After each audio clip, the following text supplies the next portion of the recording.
We do want to turn now to an ABC News exclusive. We have a first look this morning at a plan from a bipartisan group of experts on how to reopen the country. The focus on testing and tracing, but specifically what it will take to do it right.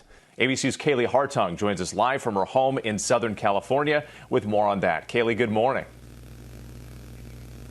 Good morning, Whit. It is an impressive group of experts who have put together this comprehensive plan. It will take collaboration and cooperation, and it'll be a challenge on many levels to carry out. But the authors of this plan say with the help of a can-do American spirit, it is possible. This morning, an exclusive first look at what a cast of experts is calling the roadmap to recovery. At some point in the not too distant future, we're going to have our country back. More than 45 experts joining forces to create an ambitious yet straightforward plan to get America back up and running safely. We all had to learn PPE, and we all had to learn about R0 and flattening the curve. And now we have to learn about TTSI, okay? Testing, tracing, supported isolation. That's how you find the cases, you get people treatment, you get people isolated.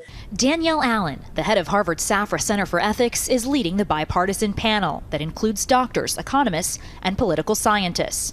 The plan centers around massively ramping up testing for the virus. They want 5 million tests per day by early June and up to 20 million a day by late July. Testing is a part, an important part, of a multifaceted way that we are going to control and ultimately end this outbreak. Massive testing, even of people who don't have symptoms, will identify more people who have the virus. Then the panel's roadmap suggests people who've had recent contact with the positive individual need to be carefully traced. The experts say we'll need contact tracers by the hundreds of thousands, personally reaching out to people on a local level. Technology can help too. Apps on our cell phones with built-in security and privacy protection can alert people who've come into contact with someone who's COVID positive, so they can be tested too. And it's an interesting thing that everybody's sort of worried, is it doable? The question is not whether it is, it's just how is it doable? Key to success? The panel suggests the federal government create a pandemic testing board. They say it should manage the supply chain, coordinate innovation and technology, and scale up efforts as quickly as possible. Still, with Congress arguing over providing more relief for workers and the president waging war with state leaders, questions remain about whether there's enough political will to turn this plan into reality. So what would it cost to put this strategy into motion? Well, experts estimate just a fraction of what continued shutdown of the U.S. economy could cost us. They say this plan would cost $100 to $300 billion over 2 years. That's how much the current lockdown has cost us in just 1 month. Eva? Some good perspective there, Kaylee Hartung. Thank you. And let's bring in our chief medical correspondent, Dr. Jen Ashton, and ABC News business correspondent, Deidre Bolton. Welcome to both of you. Let's start with you, Dr. Jen. You've been talking to top experts since the beginning of the outbreak. This plan says testing is critical to restarting the economy and calls for 5 to 20 million tests per day. Can we reach that level anytime soon? Well, I think, Eva, if anyone can do it, we can. This is the whole 79-page roadmap report right here. And when it talks about testing, it's really about the who, what, where, when, and how. One of the things they talk about is changing how the test is done, moving from a nasal swab, which has to be done by someone else, to a spit or saliva test. And that is going to be really important to getting this test out to tens of millions of people very, very quickly. And then, of course, we need to aggregate that data so we can act on those results. Okay, so Dr. Jen, one part of this plan is contact tracing. Why is that element so important?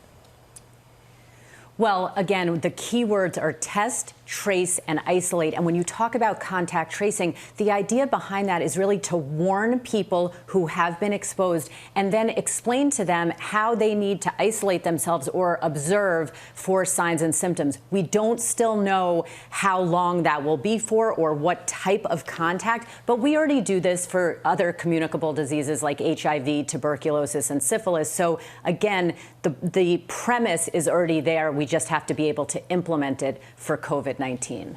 All right. Well, and Deidre, let's turn to you. There's a lot of pressure out there to get the economy going again soon. How bad is the situation right now?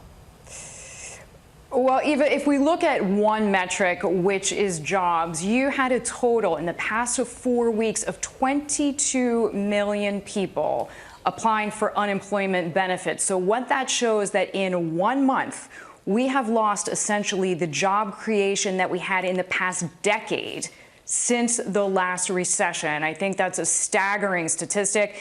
Some economists that I've been speaking with say that our national unemployment could go as high as 13% by July. And just as a contextual point, if you look back to February, when we had national unemployment at 3.5%, that matched a 50-year low. So you can just see this quick downward trajectory, unfortunately, that we're experiencing at this moment. And then, of course, larger contextual picture, which hopefully we never even talk about these metrics.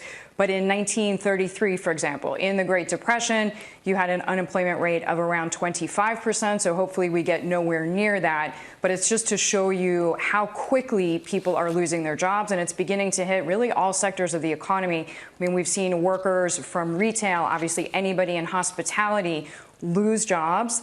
But there are fears that it will begin to extend even to other segments of the economy, Eva. All right, Deidre, thank you, Dr. Jen, as well. And Deidre, we want to welcome you. This is your first appearance with us on Weekend GMA, so welcome to the team. Thank you very much. I'm delighted to be with you. Great to have you. Thank you, and great job, Deirdre, although bracing scary stuff. And thanks to Dr. Jen as well. Well, hey there, GMA fans. Robin Roberts here. Thanks for checking out our YouTube channel. Lots of great stuff here. So go on, click the subscribe button right over here to get more of awesome videos and content from GMA every day, anytime. We thank you for watching, and we'll see you in the morning on GMA.